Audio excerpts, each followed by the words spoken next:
100 से ज्यादा अश्लील वीडियोस, हर रोज आती 10 से 15 नई शिकायतें और एसआईटी की वो जांच जिसने महाराष्ट्र की सत्ता के साथ साथ देश को भी हिलाकर रख दिया।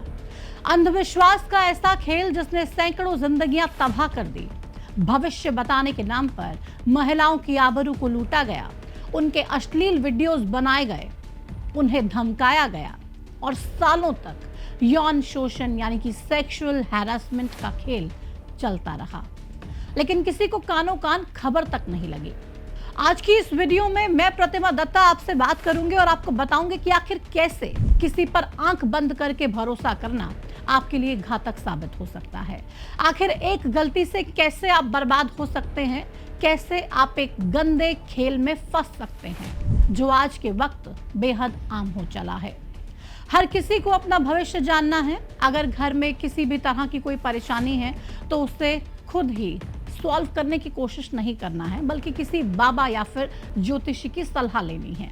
और इसी तरह की गलतियों का फायदा उठाते हैं अशोक खरात जैसे लोग। अशोक खरात एक ऐसा अपराधी है जिसने ना जाने कितनी महिलाओं के साथ दुष्कर्म किया, ना जाने कितने लोगों को ठगा और करोड़ों की उगाही की। लेकिन हर अपराधी का अंत एक दिन जरूर होता है।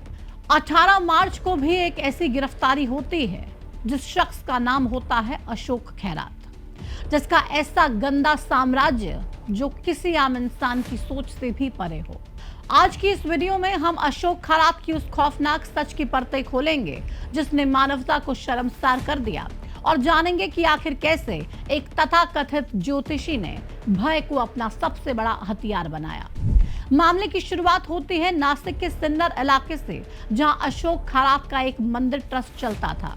वहीं से चलता था अशोक खैरात का वो गंदा खेल। लेकिन ये खेल तब सामने आया जब पुलिस एक 35 साल की महिला की शिकायत पर अशोक खैरात को गिरफ्तार कर लेती है।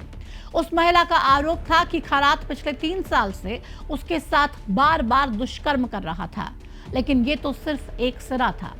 जैसे ही खैरात की गिरफ्तारी की खबर फैली, शिकायतों का वो सैलाब आया कि पुलिस के भी होश उड़ गए। अब तक एसआईटी के पास कई एफआईआर दर्ज हो चुकी हैं। हर दिन 10 से 15 नए फोन कॉल्स आ रहे हैं। लोग वो सबूत और गवाहियां लेकर आ रहे हैं जो इस गॉड मैन के पाखंड की कहानी को और भी खौफनाक बना रहा है। अशोक खैरात का असली हथियार था ब्लैकमेलिंग। एसआईटी की जांच में खुलासा हुआ कि खैरात महिलाओं को नशीला पदार्थ पिलाकर उनका यौन शोषण करता था और चुपके से उनकी वीडियोस बना लेता था। और इसी के बाद शुरू होता था धमकियों का वो सिलसिला जिसमें वो महिलाओं से कहता था कि अगर मेरे साथ संबंध नहीं बनाए तो तुम्हारा पति मर जाएगा या फिर तुम्हारे परिवार पर भारी संकट आ जाएगा।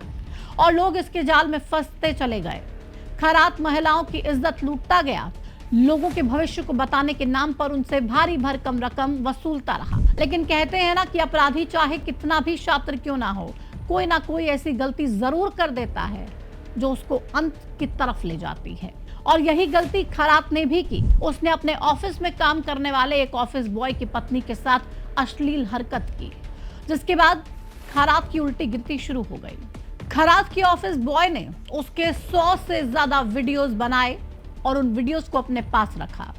उसने ये तमाम वीडियोस अलग अलग जगह पर छुपा दिए जिससे कि खैरात चाह कर भी उन्हें डिलीट ना कर सके। जब ये वीडियोस पुलिस के हाथ लगे तो अशोक खैरात का खेल सभी के सामने आ गया। लेकिन सवाल यह है कि जांच एजेंसियां और पुलिस क्यों इतने दिनों तक सोती रही? क्यों किसी को इसके गंदे खेल का पता चला नहीं? इसका एक कारण इसका राजनीतिक रसूख भी रहा। जांच में सामने आया कि अशोक खैरात के कई राजनेताओं, उद्योगपतियों और मशहूर हस्तियों से संबंध हैं, जिसमें से कई कथित तौर पर कई मामलों पर उनसे सलाह भी लेते थे। अशोक की गिरफ्तारी के बाद महाराष्ट्र की सियासी गलियारे में हलचल तेज हो गई। हद तो तब हो गई जब महाराष्ट्र राज्य महिला आयोग की अध्यक्ष रही रूपाली खैरात के पैर धोती हुई और श्रद्धा व्यक्त करती हुई नजर आई। ऐसे दरिंदे के पैर धोए जा रहे थे, इससे बुरा भी भला क्या कुछ हो सकता है। हालांकि इस मामले के सामने आने के बाद रूपाली ने अपने पद से इस्तीफा दे दिया।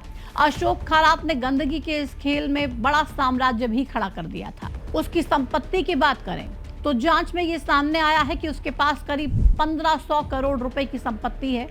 अब इस मामले में आयकर विभाग भी सक्रिय हो गया है और खैरात और उससे जुड़े लोगों की संपत्ति और वित्तीय लेन देन की जांच चल रही है।